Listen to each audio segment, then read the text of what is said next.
Well, you have a lot of experience in going up against the president, specifically about dueling budgets.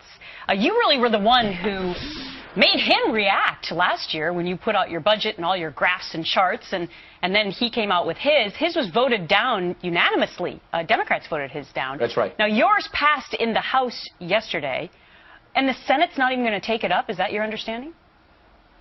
Yes, they've already announced that. Harry Reid has already said, like 2010 and 2011, he's not going to do a budget in 2012, even though the Budget Act requires we pass a budget by April 15th. You know, April 15th is tax day for everybody. It's also budget day for Congress, and they've ignored that law for 3 years. Here's the deal, Gretchen.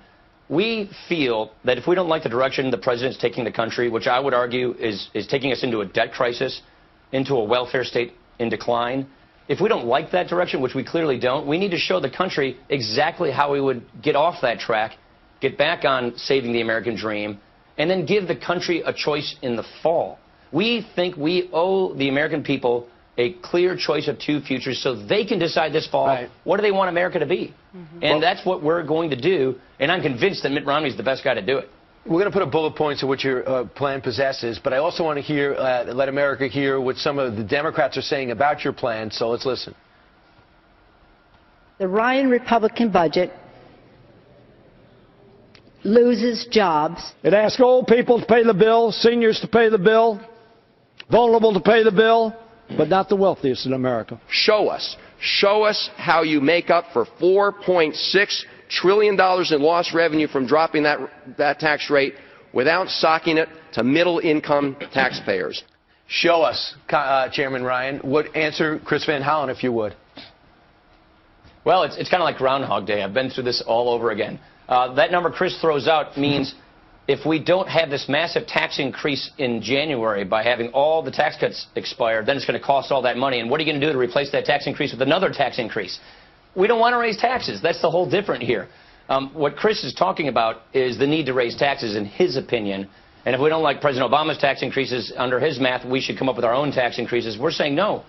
That's not the problem. Right. Spending is the problem in Washington. We should focus on spending and not raising taxes. Sure, and Congressman, more to the point, you'll hurt the economy if you raise taxes. Sure, and because the Senate is not going to be voting on this, because they just don't do that over on that side, this really is a kind of a campaign document because it draws a bright line between what the Republicans stand for and what the Democrats stand for. If you want big government, the Democrats are your party, whereas if you want a party that's making some hard choices, vote Republican. But is anybody getting shortchanged with the big cuts you're making? Well, to me, it's more than a campaign document. It's a governing document. It's showing the country specifically how we can save and strengthen Medicare, how we can get our budget balanced and our debt paid off, and how we can grow our economy. But yeah, we're cutting $5.3 trillion out of the president's budget. We're cutting every government agency. We're taking money out of every government agency because we have to make them do more with less. Right. We're cutting federal pay. We're cutting federal, employee workforce. We're re-strengthening and structuring the safety net so that we get people back to work on their feet instead of you've said from having the a beginning, welfare state. So we're cutting all over the place. Yeah, I don't mean to interrupt you. You've said from the beginning that people were going to attack you for, actually looking at this in a realistic way.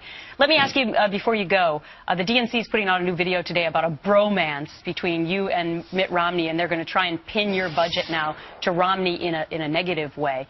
Did you decide to endorse him because you have some sort of agreement with him that you will be his vice presidential pick? No, that's ridiculous. No, we've never discussed that at all. I decided to endorse him. Would you be a good pick? Because Gretchen, my focus has been on the budget, my job in Congress. I haven't given any of that serious thought. But here's the reason why I endorsed him.